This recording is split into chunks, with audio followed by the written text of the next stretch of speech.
The thing in the snow. I should have never taken that road. The storm had already swallowed the world in a blinding white void, and I could barely see past my headlights. The radio crackled uselessly, my phone had no signal, and the nearest town was miles behind me. When my tires skidded on the frozen asphalt, I knew I was in trouble. The car spun, my hands jerked the wheel, and the next thing I knew, I was half buried in a snowdrift, the engine coughing its last breath. For a long moment, I just sat there, my pulse hammering. The wind howled like a living thing, rocking the car, rattling the windows. I checked my phone again, still nothing. The temperature was dropping fast, and I knew I couldn't stay inside forever. That's when I saw it. A house. Barely visible through the heavy snowfall, its dark outline stood against the pale sky, a silhouette of safety in the middle of nowhere. I hesitated. It didn't look abandoned, but something about it felt wrong. The windows were dark, no sign of movement, no smoke from a chimney. But I had no choice. My jacket was thin, and I could already feel the cold creeping into my bones. Grabbing a flashlight from the glove compartment, I pulled my scarf tight and stepped out into the storm.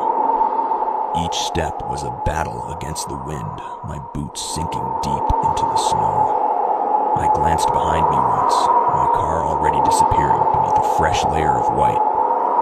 My footprints trailed behind me, the only proof I had even been there. But halfway to the house, something made me stop. There were other footprints, not mine. They were scattered around the house, leading to the front door, but never away. My stomach tightened. Maybe someone else had sought shelter before me. Maybe they were inside, warming by a fire, and I was just scaring myself for no reason. That's what I told myself as I reached the porch, brushing snow off my gloves. The door creaked open when I knocked, swinging inward as if it had been expecting me. Inside, the air was thick with dust and the scent of old wood. The house was silent. No fire, no people. Just furniture covered in white sheets, shadows stretching long in the beam of my flashlight. The only sound was the wind rattling the windows. I stepped inside and shut the door behind me. The snowstorm was screaming outside now, loud enough to drown out my own breathing. My boots left wet prints on the wooden floor as I moved deeper into the house. A grand staircase loomed ahead, leading into darkness.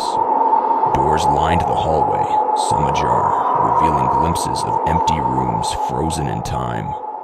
I called out, my voice hesitant. No answer. The place felt untouched, undisturbed, except for the footprints outside. My breath clouded in the dim light, the cold seeping through the walls. I checked my phone again. Dead. That's when I heard it. A single creak from the ceiling. My flashlight flickered. I aimed it upward, heart pounding.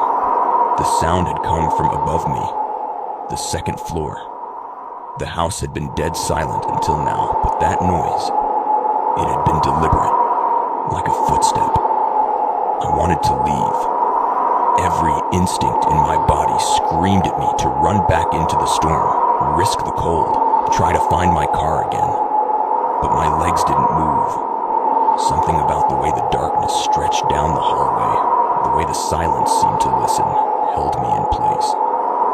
Then the footsteps started. Not just one, multiple, slow, deliberate, moving across the ceiling directly above me. My breath hitched. They weren't heading toward the stairs.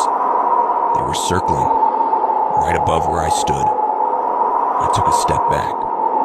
The floor groaned beneath me. The footsteps stopped. For a long moment, there was nothing. Just the sound of my own heartbeat hammering in my ears. Then, a sharp thud. Something heavy hit the floor upstairs, right above me. My flashlight flickered again. My hands were shaking now. I backed up toward the door, my fingers fumbling for the handle.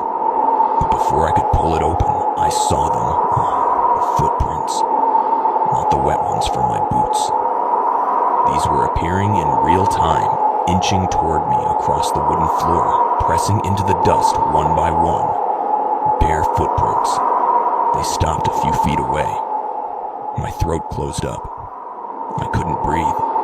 I couldn't move. The air had shifted, thick and heavy, as if something unseen was standing right there, staring at me. Then, another creak. The ceiling above me buckled. The wood groaned as if something was pressing down, pushing against it. I could hear breathing. Slow, rattling breaths. My flashlight caught movement, a shadow stretching long against the floor, though there was nothing to cast it. Then the whisper came. Not a voice, not words, just a slow, drawn-out exhale, like someone standing too close, their lips right against my ear. My entire body went rigid. The cold was unbearable now, sinking into my skin, locking my limbs in place. And then, the lights in the house came on. All at once, every room lit up, the hallway burning with a sickly yellow glow. The air vibrated with something unseen, something moving around me, behind me, above me. The house had awakened. I ran. I don't remember unlocking the door, don't remember stumbling down the steps. I only remember the snow swallowing me whole as I sprinted toward my car, my breath coming in panicked gasps. I reached the vehicle, clawing at the door, throwing myself inside. I turned the key. Nothing. I turned it again, harder this time. The engine sputtered, coughed, then roared to life. Headlights cut through the snow. My hands were shaking as I threw the car into reverse, backing up so fast I nearly spun out again. That's when I looked up. The house was no longer dark. Every window blazed with light, and in the upstairs window, right where I'd heard the first footsteps, stood a figure. No face, no features, just a shadow. Watching me. I slammed the gas. The tires fought for traction before finally catching, and I sped down the road without looking back. By the time I made it to the next town, my body had gone numb. Not from the cold, but from something deeper, something primal. I told the locals what had happened, expecting disbelief, maybe laughter, but their faces fell. One of them, an older man with tired eyes, shook his head. That house, he said quietly, has been abandoned for decades. I swallowed hard. No, I whispered. There were footprints. He looked at me for a long time. Then he said the words that haunt me to this day. There always are. Story number 2. Don't answer the door. The knocking started at exactly midnight. At first, I thought I imagined it. The wind had been howling through the trees all night, rattling the windows and sending gusts of snow against the cabin walls. But then I heard it again. 3 slow, deliberate knocks. Not urgent, not frantic, just patient. I sat up in bed, my breath fogging in the freezing air. The fire had burned down to embers, casting weak shadows across the wooden walls. I reached for my phone, but the screen was black. Dead. The power had gone out hours ago, leaving me alone in this old cabin, miles away from the nearest neighbor. The knocking came again. This time, it was louder. I swung my legs over the bed, my pulse hammering. Who would be out here in the middle of a snowstorm at this hour?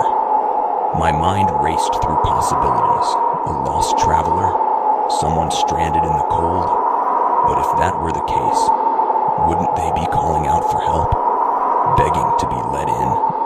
Instead, there was only silence. Then, knock, knock, knock. I crept toward the door, my feet soundless on the wooden floor. The only light came from the dying fire, flickering weakly in the hearth. The front door was locked. I knew it was. But something about the way the knocks came, so steady, so patient, made my skin crawl. I peered through the peephole. Nothing, just darkness. My stomach twisted. The snow outside was deep. If someone had walked up to my door, there should have been footprints. But the porch was pristine, untouched. No sign of anyone standing there. And yet, knock, knock, knock. I took a step back. My breath came faster now, my body rigid with cold, and something deeper, something I refused to name. The air in the cabin felt thick, pressing against my skin like unseen hands. I wanted to call someone, anyone, but my phone was useless, and the landline had been dead for years. The knocking stopped. For a long moment, I stood there, waiting, straining to hear past the wind. Maybe it was over. Maybe I had imagined it, some trick of the storm. Then the doorknob turned. Slowly. A breath hitched in my throat. The lock held, but the handle twisted back and forth, testing. Someone, or something, was on the other side. I didn't move. I didn't breathe. The handle stilled. Then, so quietly, I almost missed it. I heard it. A voice. Let me in. My stomach dropped. It was barely a whisper, just on the edge of hearing. A woman's voice, soft, pleading, but there was something wrong with it. Something too even, too controlled. Like someone trying very hard to sound human. I pressed my back against the wall, my fingers digging into the wood. I didn't respond. I didn't dare. Please, the voice said again. I'm so cold. I squeezed my eyes shut. I had lived in this cabin long enough to know one thing for certain. When something knocks at your door in the middle of the night, in the middle of nowhere, you do not answer. The silence stretched. Then, ever so slowly, the knocking started again. But this time, it wasn't just at the front door. It came from the back door, from the windows, from the walls. Knock, knock, knock. The air in the room turned icy, and I could feel it now. Something standing just outside every entrance, surrounding the cabin. The knocks came in unison, a slow, deliberate rhythm. Then the whispering began. Multiple voices, overlapping, too many to count. Some male, some female, some that sounded wrong. Garbled, like they were being played in reverse. My hands trembled as I grabbed the fireplace poker, gripping it so tight my knuckles ached. Not that it would help.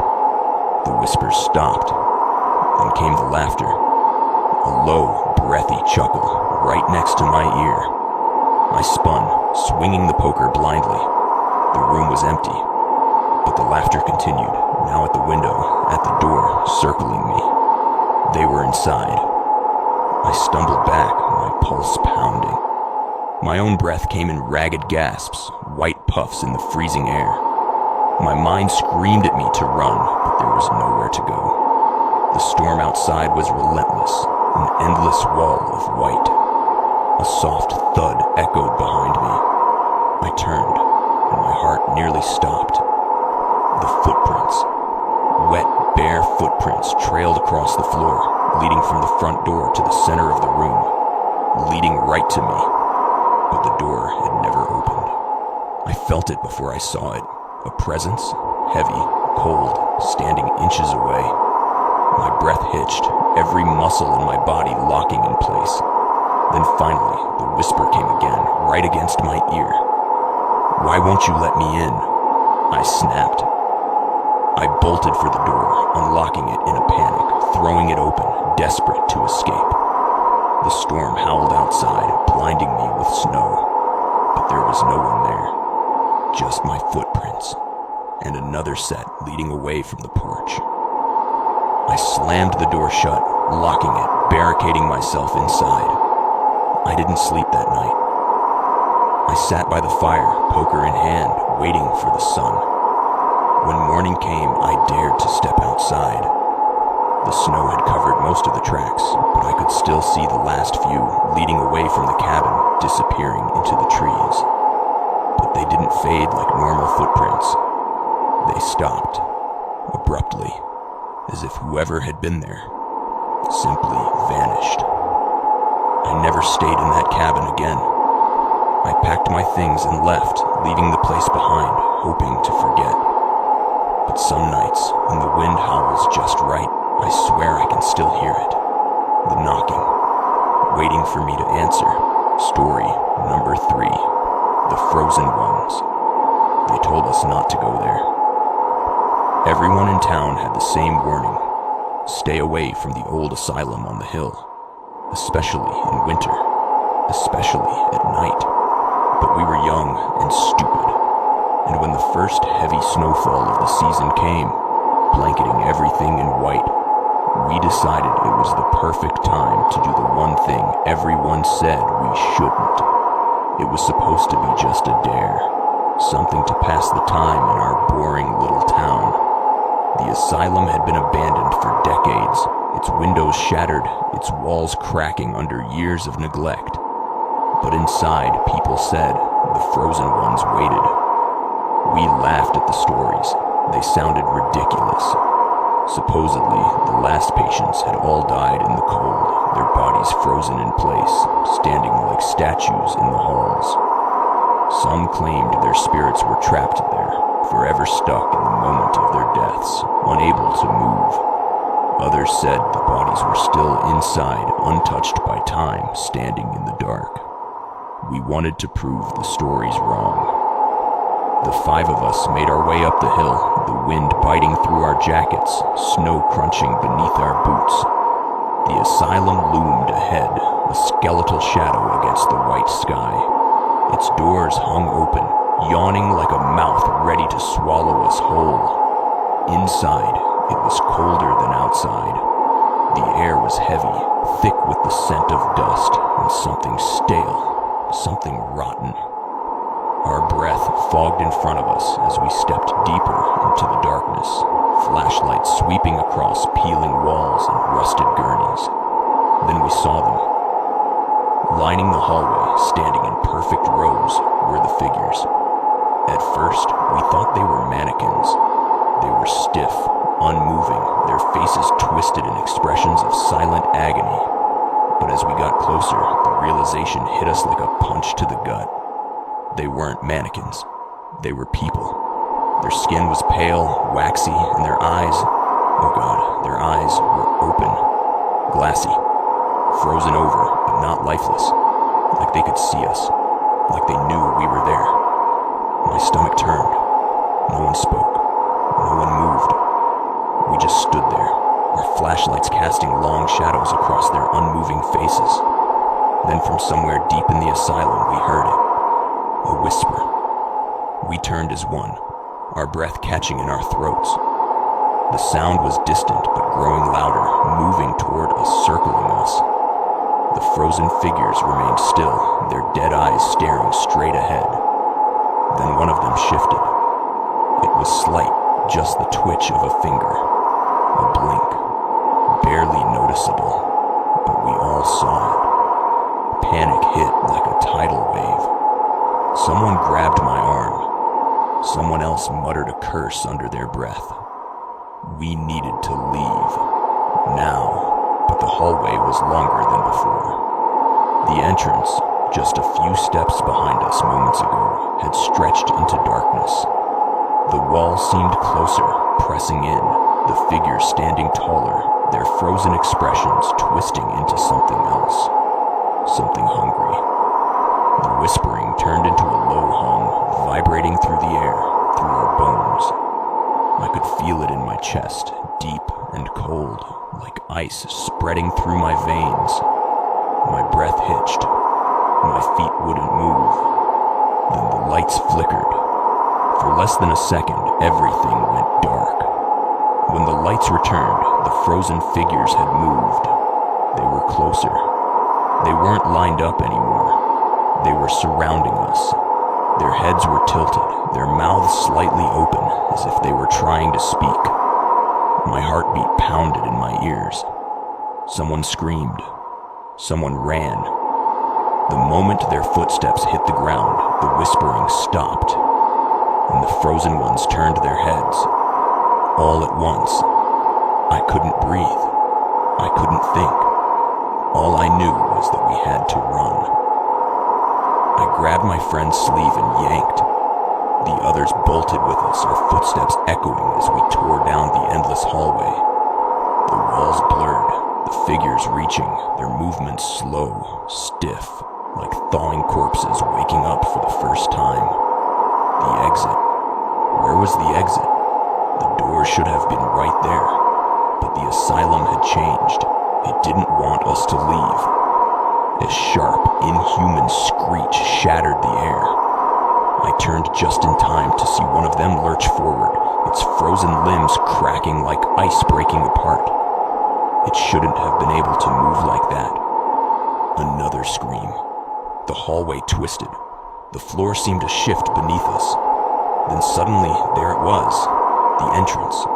The doors wide open, snow blowing inside like a beacon of escape. We didn't think. We ran. The second we crossed the threshold, the air changed. The whispering stopped. The humming ceased. The cold in my bones vanished as if it had never been there. We stumbled into the snow, gasping, hearts racing. The asylum loomed behind us, silent, motionless. I turned, breath catching in my throat. Through the shattered windows, through the cracks in the walls, I saw them. The frozen ones, watching, waiting. Their lifeless eyes locked onto us, their bodies once again stiff, unmoving. But we knew the truth now. They weren't really frozen. They were just waiting for someone to let them move again. Story number 4. The Silent Room. The first time I stepped into the silent room, I thought my ears had stopped working. The house was old, built sometime in the late 1800s, and had belonged to my great-uncle. He had died alone during the winter, his body found weeks later, frozen in his own bed. No one in the family wanted the place, so I took it. It was supposed to be a fresh start, a quiet retreat away from the noise of the city. The first few days were normal, if you ignored the occasional creaks and groans of a house settling into winter. The wind howled against the walls at night, and the snow piled up high enough to bury my car. But inside, everything seemed fine. That was until I found the room. It was at the end of the second-floor hallway, tucked behind a door that looked no different from the others. I had walked past it a dozen times, assuming it was just another empty guest room. But when I finally opened it, something felt wrong immediately. The air inside was thick, unmoving, as if it had been trapped there for years. A layer of dust covered the wooden floor, untouched by time. But it wasn't the sight of the room that unsettled me. It was the silence. The moment I stepped inside, the world went completely, utterly silent. Not just quiet. Silence. The wind, which had been howling outside just seconds ago, disappeared. My own breathing, my own heartbeat, gone. I stomped my foot against the floor. Nothing. I snapped my fingers. Nothing. The room swallowed sound like a bottomless pit. I backed out. And the moment I crossed the threshold, everything rushed back. The wind, my heartbeat, the normal, familiar sounds of the house. I let out a shaky breath. It had to be some weird acoustic trick, I told myself. Maybe the room was built in a way that absorbed sound. That was possible, right? Still, I couldn't shake the feeling that something was off. That night, as I lay in bed, I couldn't stop thinking about it. About how the air in that room had felt. Heavier. Like something unseen was pressing down on me. I told myself I was being paranoid. It was just a room. But then, I heard it. A soft creak. Not from the wind. Not from the old pipes. From inside the silent room. I sat up, my breath caught in my throat. Another creak, followed by a slow, deliberate shift, like someone was stepping across the floorboards. But that was impossible. The room was empty. I had seen it with my own eyes. I grabbed my flashlight and crept into the hallway. The house was dark, the only light coming from the weak glow of the snow outside. The door to the silent room stood slightly ajar. I knew I had closed it. My stomach twisted, but I forced myself forward. Slowly, carefully, I pushed the door open and stepped inside. The moment my foot crossed the threshold, silence crashed down over me again. The wind vanished. My heartbeat faded. The air was thick, suffocating. And then I saw them. Footprints. They were faint, pressed into the dust on the wooden floor. Bare footprints, leading from the door to the farthest corner of the room. But no one had been in here for years. There was no reason for those prints to be there. A breath of cold air brushed the back of my neck. I spun around. Nothing. Just the empty doorway leading back into the world of sound. But something in the air had shifted. The pressure had changed. I wasn't alone. My pulse pounded, but I couldn't hear it. I reached out and snapped my fingers. Still nothing. The silence wrapped around me like a thick, smothering blanket. And then behind me, I saw it. A figure. It stood in the corner of the room, barely visible in the dim light. Tall, unmoving, its body blending into the shadows. My flashlight flickered. The bulb dimmed, and for a second, I thought I saw a face. Hollow, empty, watching me. The floor creaked beneath my feet. The figure twitched. I ran. I didn't think, didn't breathe. I just bolted for the door, my body slamming into the hallway as sound came crashing back. My own ragged breaths, the wind outside, the frantic pounding of my heart. I turned, flashlight shaking in my grip. The room was empty. The footprints were gone. But the door was still open. I slammed it shut and locked it. Then, for good measure, I pushed a heavy dresser in front of it. I didn't sleep that night. Every time I closed my eyes, I felt it. The weight of something watching me. The thick, crushing silence pressing in from the other side of that door. By morning, I had made up my mind. I was leaving. I didn't care if I had nowhere to go. I just knew I couldn't stay in that house. But as I was packing, something stopped me cold. The door to the silent room was open again. The dresser hadn't moved. The lock was still in place. But the door itself, it was wide open, revealing the dark, soundless space beyond. And there, in the dust-covered floor, were fresh footprints, leading out of the room, leading straight to my bedroom door. Story number 5. The Whispering Fog. The first time I heard the whispers, I thought it was the wind. I had moved into the house on the edge of town just before winter, eager for peace, for quiet. It was an old place, buried under decades of snowfall, the kind of house that creaked and groaned with every shift in temperature. The town was small, the kind of place where everyone knew each other, but something about my new home made people uneasy. They avoided talking about it. When I asked about the previous owners, I got vague answers, nervous glances.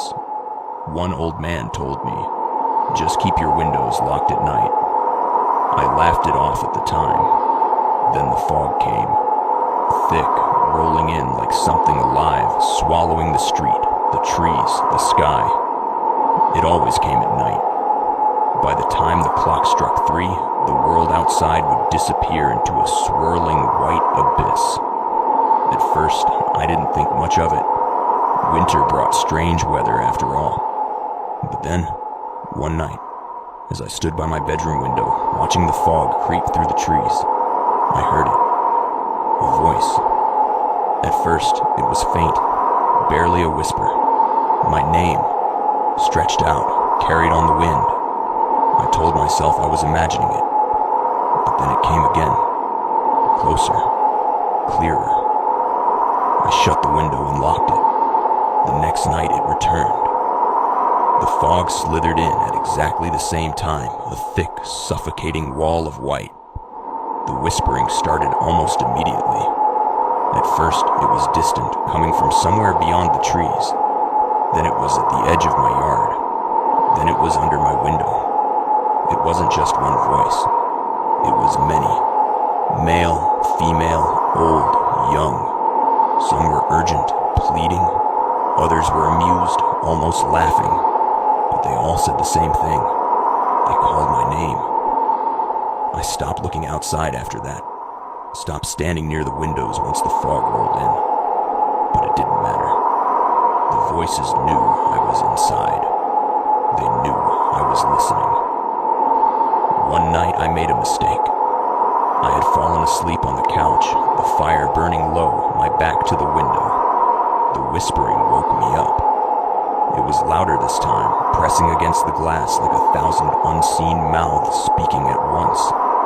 I held my breath. The air was thick, too still.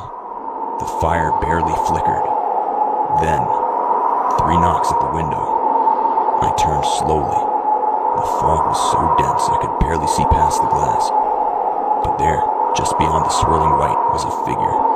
Tall, motionless, watching.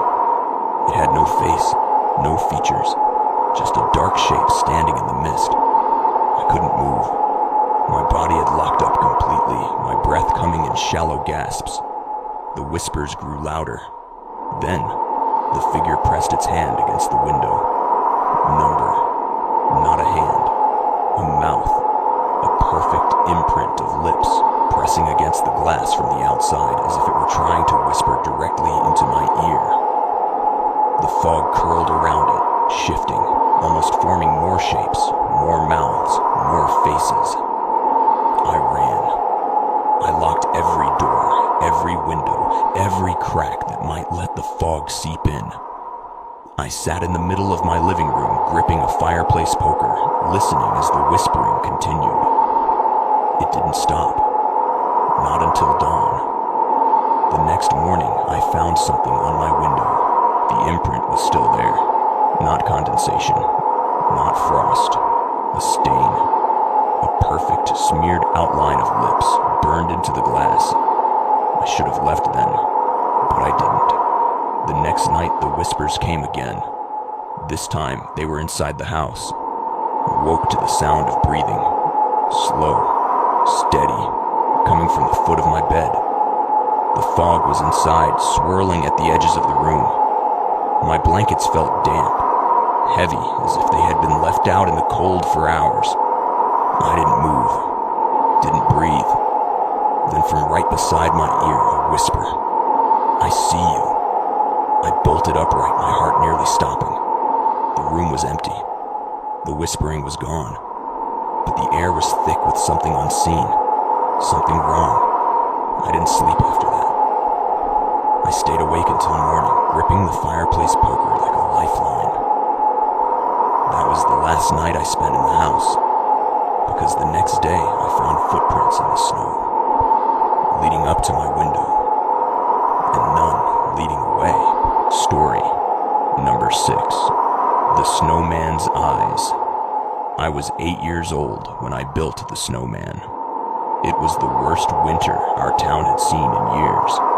The kind of cold that seeped into your bones, that made the air thick and heavy with silence. The streets were buried under endless blankets of white, and school had been closed for days. My parents were stuck at work, leaving me alone with my grandfather, who never spoke much. He spent most of his time by the window, staring at the snow like he was waiting for something. Bored and restless, I decided to go outside and build a snowman. I rolled the body piece by piece, stacking it carefully near the old oak tree in our yard. It was tall, almost as tall as me. I used a tattered scarf I found in the garage, stuck 2 broken twigs for arms, and finally, I searched for something to use for the eyes. In the back corner of the shed, buried under old tools, I found them, 2 smooth, black buttons. They were larger than normal buttons, almost the size of silver dollars, and ice cold to the touch. I didn't think much of it at the time. I just pressed them into the snowman's face and stepped back, admiring my work. That was was when I noticed something strange. The snowman was facing the house, but when I had built it, I had been sure I had positioned it towards the street. I shook off the thought. Maybe I had just forgotten. Maybe I had turned it at some point without realizing it. That night, I woke up freezing. The heater in my room was working fine and my blankets were thick, but the air was different. It was the kind of cold that didn't just touch your skin.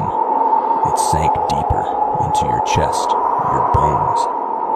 Then I saw it. The scarf. It was on my floor, crumpled in a heap near the foot of my bed. My stomach tightened. I had left it on the snowman, I was sure of it. I got up slowly, my breath fogging in the air. The window was cracked open. Not much, just enough for a breeze to slip through. But I knew for a fact I had locked it before going to bed. My hands were shaking as I reached for the curtain and pulled it back. The snowman was gone.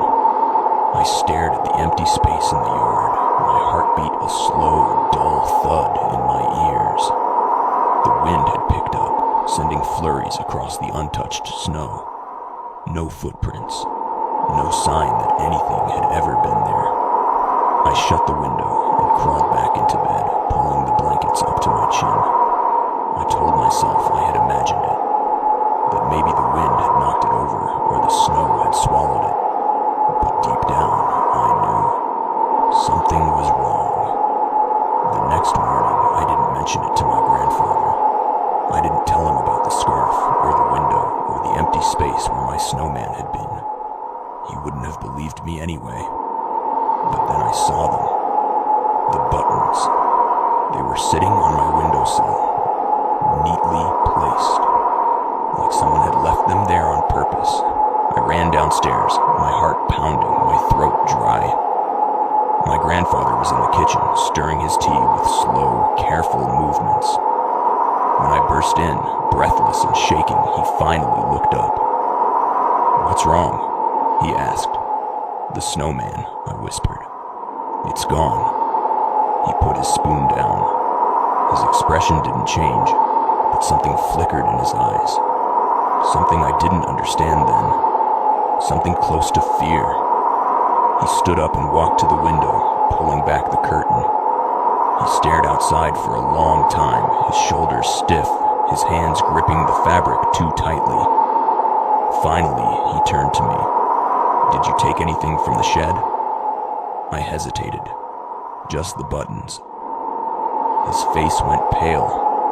He grabbed my wrist and pulled me to the front door, yanking it open. The cold hit me like a slap. The snow was falling heavier now, covering everything in a thick, endless white. But in the middle of the yard, where the snowman had once stood, was something new.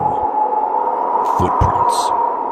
They were deep, leading away from the empty patch of snow, dragging through the yard, past the oak tree, disappearing into the woods. They were long, uneven, as if whatever had made them hadn't been walking, but stumbling.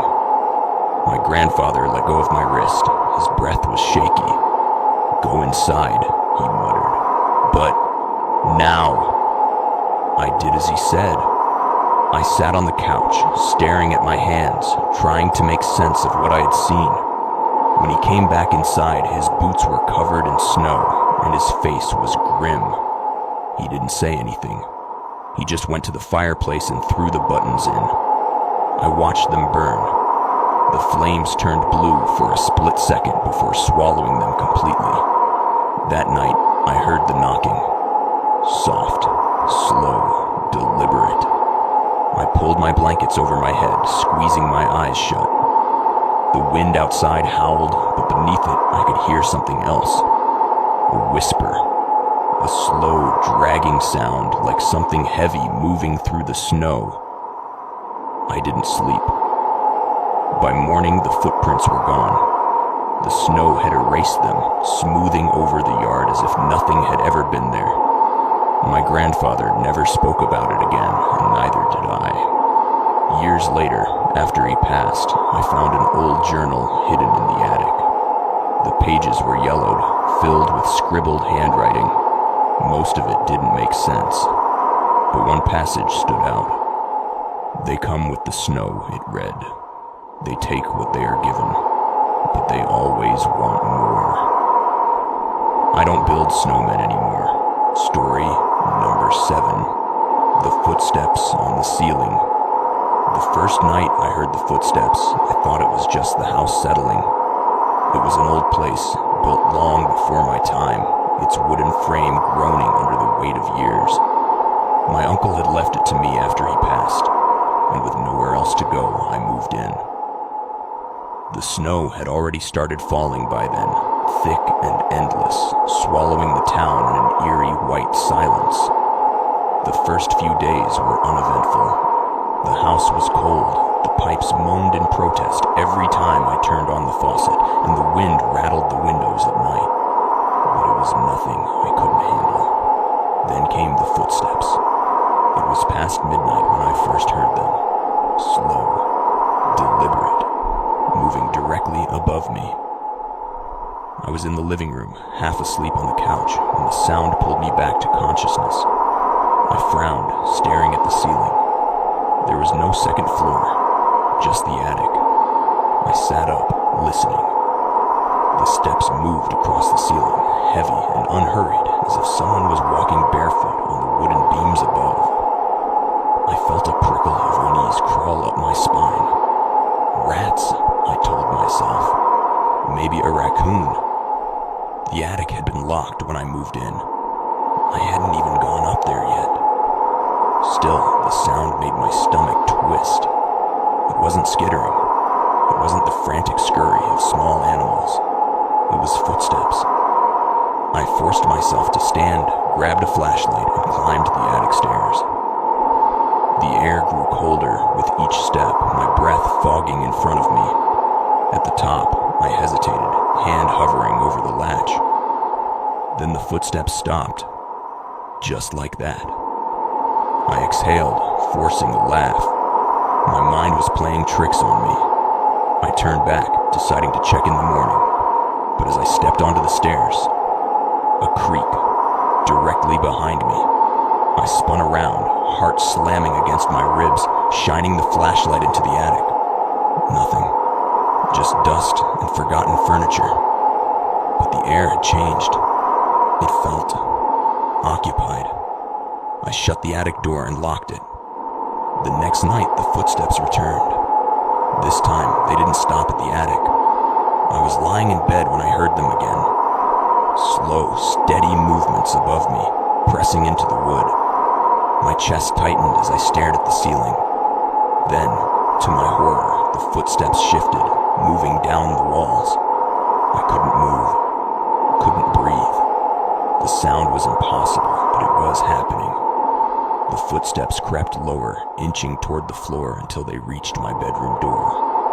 Then silence. I didn't sleep that night. By morning, I convinced myself it had been a dream. A hallucination brought on by isolation and too much cold. But something gnawed at me, a nagging feeling in the pit of my stomach. I needed proof. That night, I sprinkled flour on the floor of the attic. If it was an animal, I'd see tracks. If it was nothing, I could finally put my fears to rest. I barely slept, waiting, listening. The footsteps came as they always did, pacing the ceiling, moving in slow, measured circles above my bed. I clenched my jaw, forcing myself to stay put. Morning came, and I climbed the attic stairs with my heart in my throat. The flashlight flickered as I pushed open the door. The flour was undisturbed, but the footprints were on the ceiling. My stomach lurched. They were clear as day, bare footprints pressed into the dust above me. Not animal tracks, not scuffs, human footprints, but upside down. I stumbled back, bile rising in my throat. My mind screamed at me to run, to leave the house and never look back. But something in me needed to know. I grabbed a chair, climbed onto it, and reached up. My fingers trembled as they brushed against the ceiling. The wood was smooth, solid, There was no way anyone had been walking up there. And yet, the prints remained. That night, I barricaded myself in my room. I shoved the dresser against the door, locked the windows, and sat in bed, clutching a kitchen knife. The air was thick with silence. I strained to listen, every nerve in my body coiled tight. Then the footsteps began, but they weren't on the ceiling anymore. They were inside my room. I choked on a breath, gripping the knife so hard my knuckles ached. The air grew colder, my breath turning to mist. The footsteps were slow, dragging, moving closer to my bed. I couldn't see anything, but I could feel it. The weight of something unseen, standing just inches away, watching. I squeezed my eyes shut. A whisper brushed against my ear. "Why are you in my house?" I screamed. The knife dropped from my hands as I bolted upright, fumbling for the lamp. Light flooded the room, chasing away the darkness. There was nothing there but the ceiling. The footprints were gone. Instead, there was something else. A single sentence scratched into the wood. "I live below." I left that morning, shoving what little I owned into my car. I didn't care about the house, about the inheritance. I just needed to get out. As I pulled onto the road, I glanced back one last time. The attic window was open, and something was watching me leave. Story number 8, The Visitor Under the Ice. The first time I saw the thing under the ice, I thought it was just a trick of the light.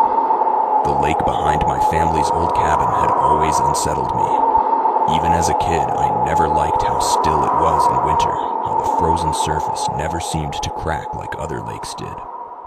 My grandfather used to tell stories about it, about how the ice never fully melted even in summer, and how sometimes, if you stood too close, you'd hear whispers rising from beneath. I never believed him. Not really.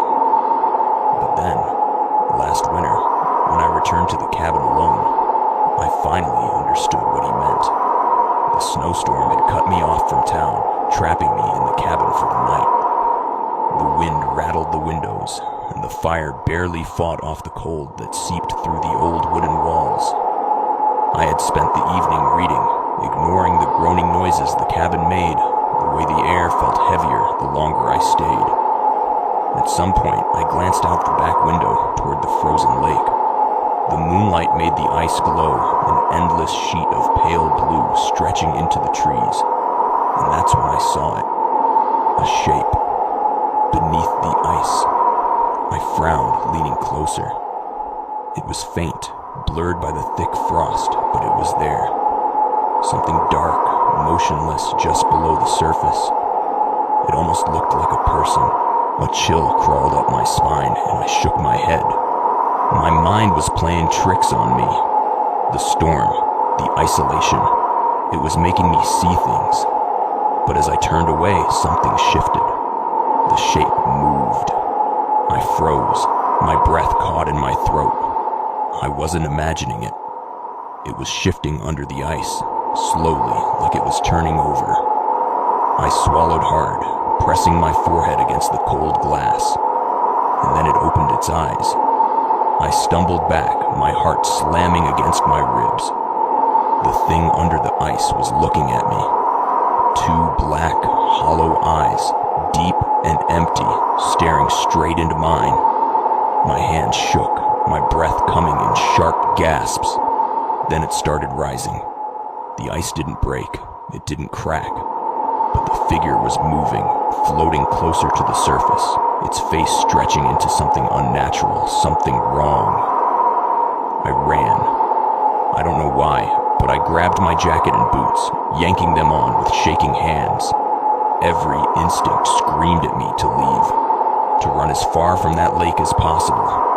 But something about those eyes, that frozen, waiting expression, I needed to see if it was real. The wind howled as I stepped outside, my boots crunching in the snow. The lake was completely still, the ice smooth, untouched. I hesitated at the edge, my breath clouding in front of me. Nothing. The figure was gone. My body relaxed slightly. Maybe it really had been my imagination. Maybe. Then I saw them. Footprints, leading from the edge of the lake to where I stood. But they weren't mine. My blood ran cold.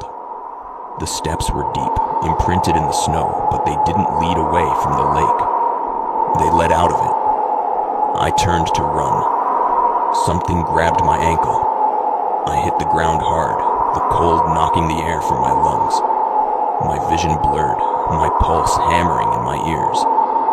The snow beneath me was wet, soaking wet, like something had been dragged across it. I scrambled to my feet, kicking wildly. The lake was just feet away, dark and endless, the footprints leading straight from its frozen depths. But there was nothing there, just silence. Then the whisper came, low, raspy, curling around me like breath against my ear. Come back. I ran. I don't remember getting inside, don't remember locking the door. All I know is that I spent the rest of the night by the fire, my hands gripping the poker, my ears straining for any sound. By morning, the footprints were gone. The snow had covered them, smoothing over everything as if nothing had ever been there. But when I looked out at the lake one last time, I saw something new. Not footprints, handprints, pressed against the inside of the ice. Story number 9. The Vanishing Town. I shouldn't be alive to tell this story. I was driving through the mountains trying to outrun the worst snowstorm I'd ever seen. The roads were barely visible, the wind howling so loud it drowned out my thoughts. My phone had lost signal hours ago, and I hadn't seen another car in miles. The gas gauge hovered dangerously close to empty, and the idea of being stranded in the middle of nowhere made my stomach twist. Then, through the blinding snow, I saw lights. A town. I don't remember seeing it on the map, but I didn't care. Relief washed over me as I turned onto the main road, the town emerging from the storm like a forgotten memory. It was small, lined with old brick buildings and glowing street lamps. Snow-covered cars sat parked along the curbs, and warm lights flickered from shop windows. It looked untouched by the storm. I pulled into a small diner near the center of town, the neon open sign buzzing weakly. As soon as I stepped inside, warmth wrapped around me, a stark contrast to the brutal cold outside. The place looked like something out of time. Worn leather booths, a long counter with faded bar stools, the faint hum of an old jukebox in the corner. A handful of people sat scattered around, sipping coffee, eating pie. They barely looked up when I entered. A waitress, a woman in her 50s with tired eyes, approached me with a small, polite smile. "You must be freezing," she said, handing me a cup of coffee before I even ordered. I nodded, wrapping my hands around the warm ceramic. "Got caught in the storm," I muttered. "Didn't even know this town was here." The woman's smile faltered just a little. Not many people do. Something in the way she said it sent a small prickle down my spine. I glanced around, noticing how still everything was. The people in the diner weren't talking, just quietly eating, staring at their plates. The air felt thick, like a room that had been locked up for too long.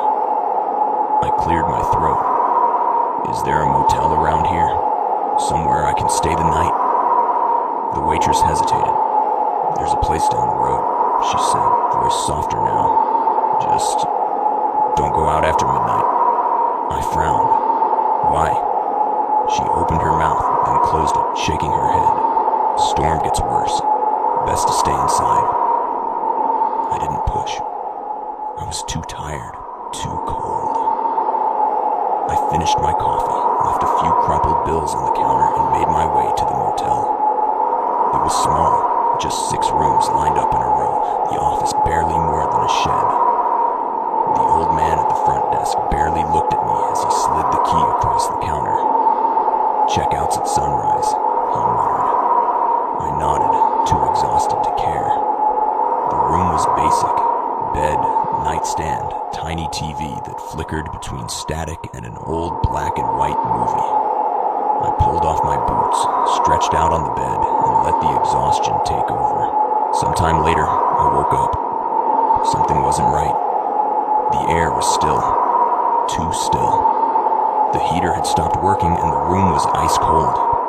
My breath fogged in front of me as I sat up, listening. Then I heard it. A voice. Faint, distant, just outside my window. I stood slowly, heart pounding, and pulled back the curtain. The town was gone. Not covered in snow. Not hidden by the storm. Just gone. The diner, the streetlights, the buildings. Nothing but endless, untouched snow stretching into the darkness. My stomach twisted violently. I turned, grabbed my coat, and threw open the door. The parking lot was gone. My car was gone. The motel itself. Only my room remained. The others had disappeared, swallowed by the storm. I stumbled backward, my breath coming in sharp gasps. Then I saw them. Figures standing in the snow, just beyond the reach of the dim porch light. They weren't moving, just watching. I couldn't see their faces, only the dark outlines of their bodies against the endless white. A low hum filled the air, vibrating through my bones, growing louder, sharper. Then, all at once, they moved. Not walking, not running, gliding toward me. I slammed the door shut, locking it, shoving the nightstand in front of it. The humming was inside my skull now, pressing against my mind, drowning out my thoughts. The room grew darker. The walls felt smaller. And then, silence. The air shifted, like something had just left. I didn't move, didn't breathe. Morning came slowly, dragging itself into existence.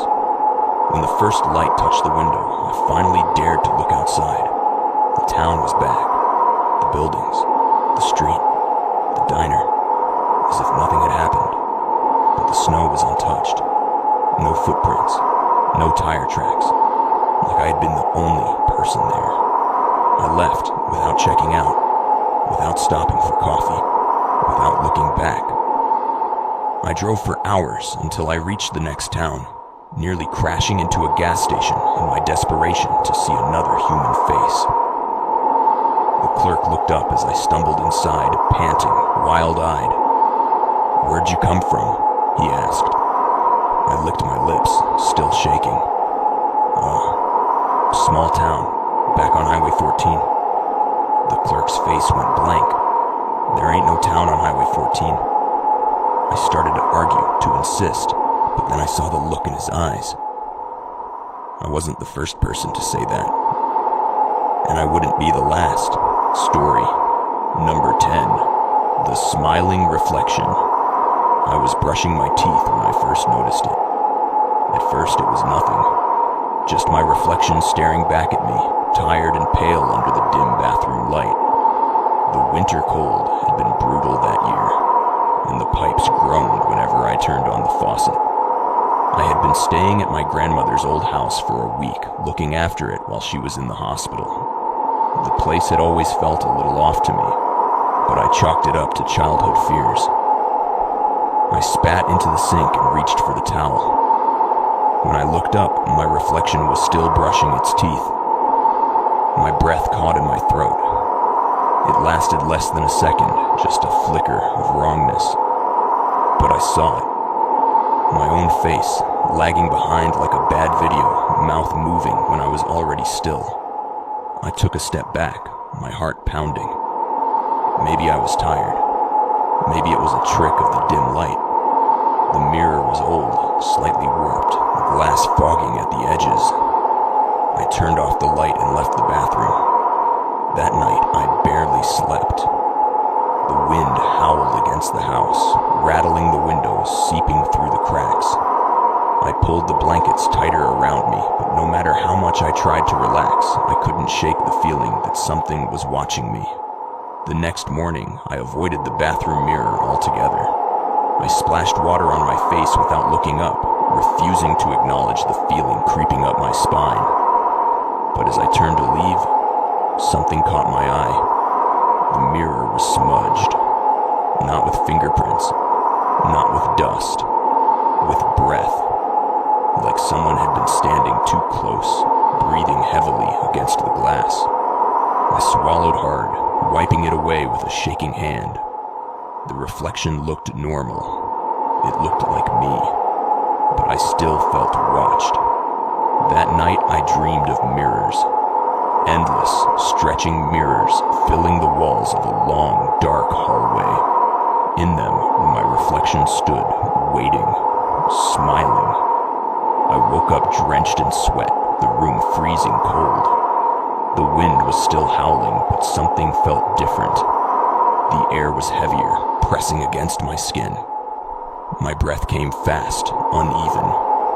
I forced myself to calm down, but the unease gnawed at me. I needed water. I padded down the hallway, the wooden floors cold against my feet. The house was silent, save for the occasional creak of settling wood. As I passed the bathroom, something made me stop. The door was open. I knew I had closed it. The light was off, but the mirror caught just enough glow from the street lamp outside.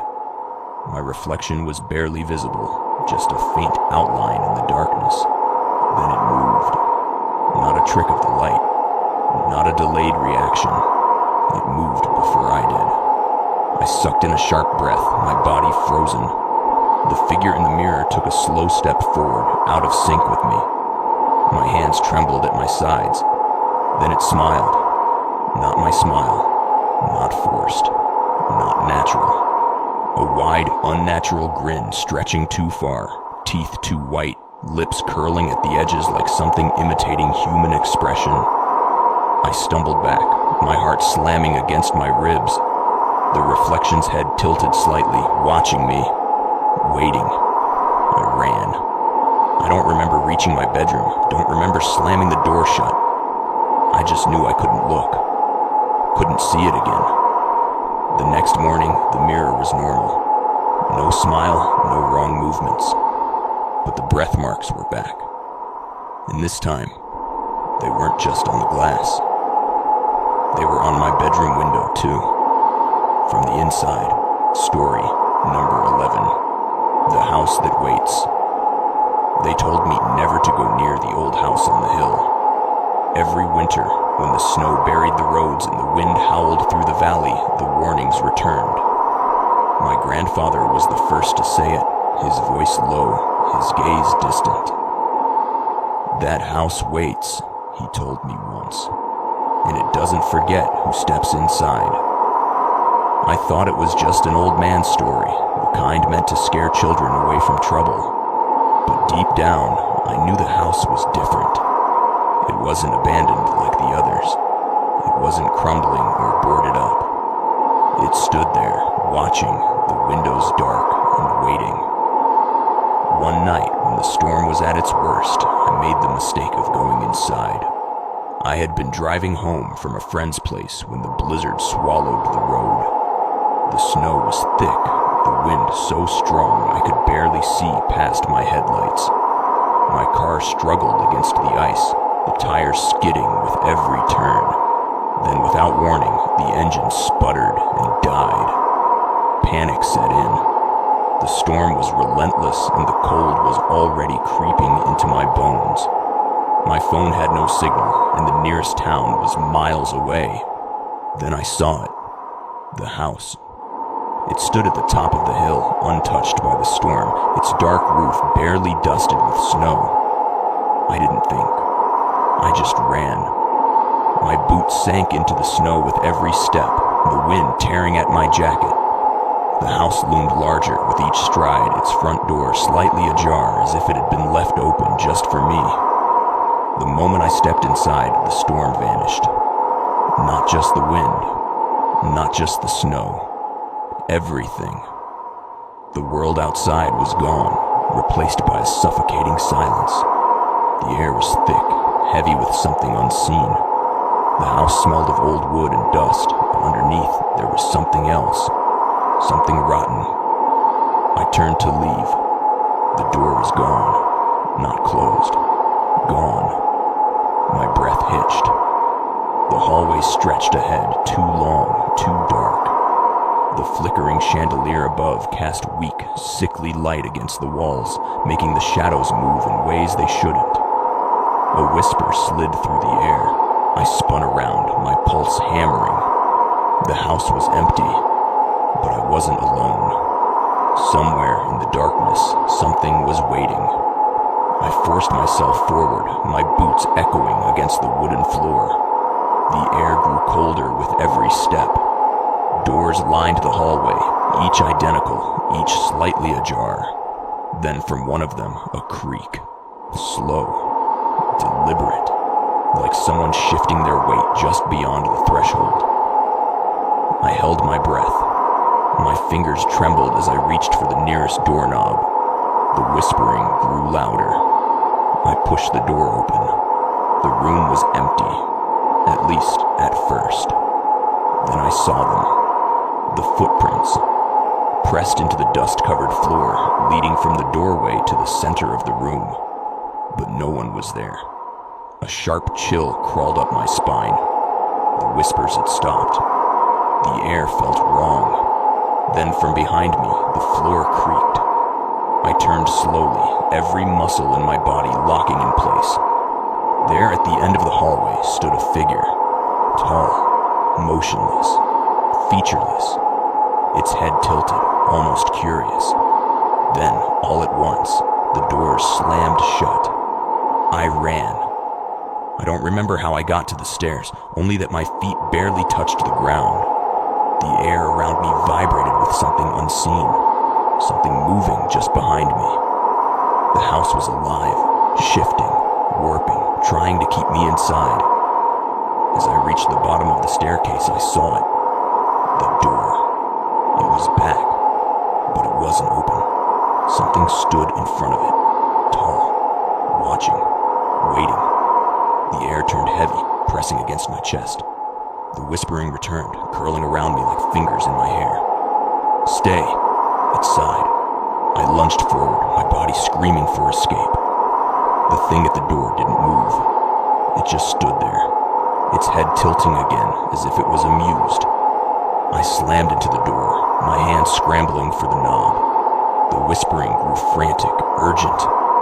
Hands, not mine, grasped at my coat, my wrists, my shoulders. I turned the knob. The house breathed, and then I was outside. The storm hit me like a wall, snow blinding, wind cutting through me like knives. My car was there, headlights still on, engine running. The house was behind me, standing silent, unchanged. I didn't look back. I didn't stop running until I was behind the wheel, hands shaking as I floored the gas. The tires spun, caught, and I tore down the road, the house vanishing behind a curtain of white. I never went back. But sometimes, on winter nights, I wake up with the taste of dust in my mouth, and I hear the whisper. The house still waits. If you made it this far, you're braver than most. But tell me, have you ever experienced something unexplainable? A shadow where there shouldn't be one? A whisper in the dark? Share your horror stories in the comments below. I'll be reading them. And if you enjoyed these chilling tales, don't forget to like this video, subscribe to the channel, and check out the other horror stories appearing on your screen. You never know. The next story might just be about you.